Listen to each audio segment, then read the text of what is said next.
Hello everyone. There were a few fairly drastic changes to the core set over the last several days, and I'm going to go over these now so you better understand what they're basically applicable to as far as your general setup. If you go to my most recent core set,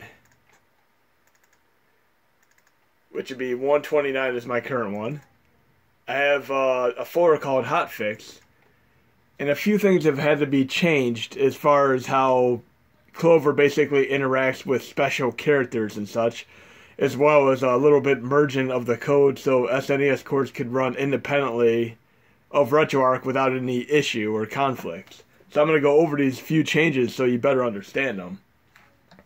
And this change is mostly applicable to USB host users, but it also affects non-USB host users, whereas you may have issues loading NES or SNES games, etc. if you do not apply this hotfix. But I'm going to show you how to apply it. And in order to run the current RetroArch in my set, which I'll show you as well, you're going to need this hotfix.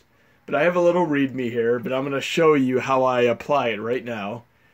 I'm basically just going to simply right click and copy the name of it so I know what I'm looking for. And any hash that you use, whether one or two, just look and verify this file is basically the most current version of it as per my hotfix implies. So I'm going into my 2.21e, which is my non-USB host hash2 that I use. And I'm simply going to search for that exact file, remote exe. And then I'm going to open up the contained directory. And I'm going to make this file here in my hotfix folder overwrite the one in here. And once you overwrite it, then you can pretty much have your special characters for USB host, and you're able to, basically run any SNES with no conflict whatsoever again, non-USB host. But this hotfix is definitely mandatory if you're using the current RetroArch in my set, if you want to be up to date with everything. And I'll show you these RetroArchs that are most current right now.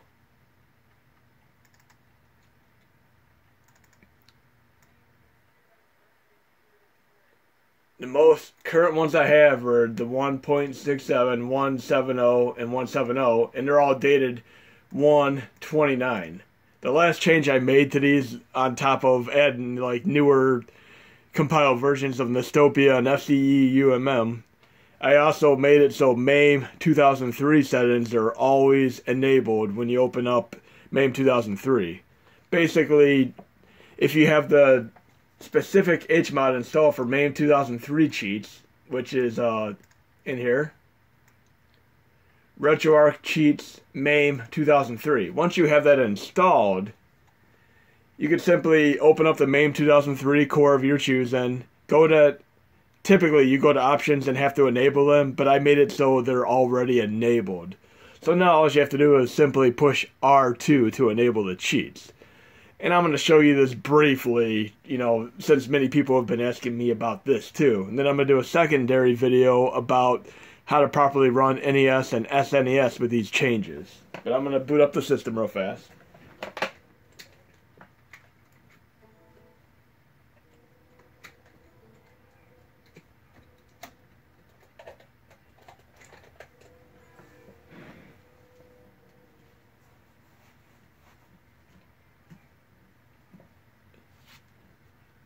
And I'm going to show you how the MAME 2003 changes take effect right away.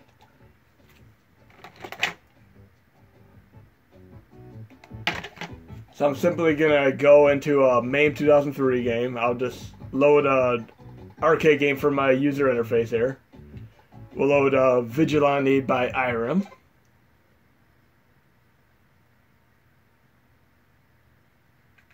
And it loaded MAME 2003. Typically, you'd have to go into options and enable cheats. I have them already enabled as long as you install the most recent core in my update.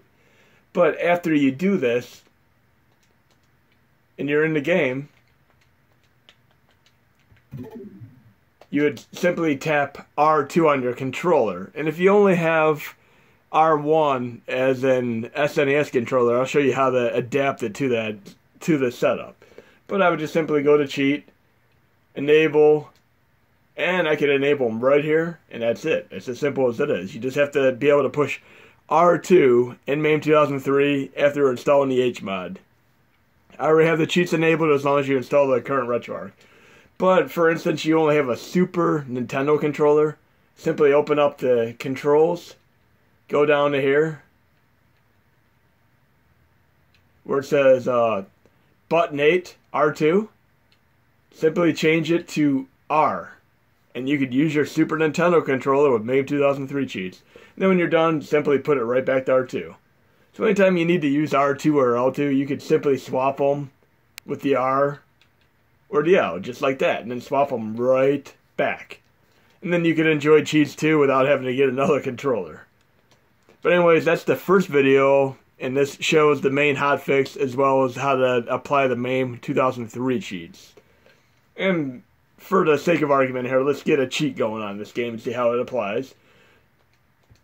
I'm going to do a cheat here. Enable cheat. I'll do infinity energy on. And I'm simply going to back out. And return to main menu. Return the game. And we're going to test this out here and see if I have infinity energy.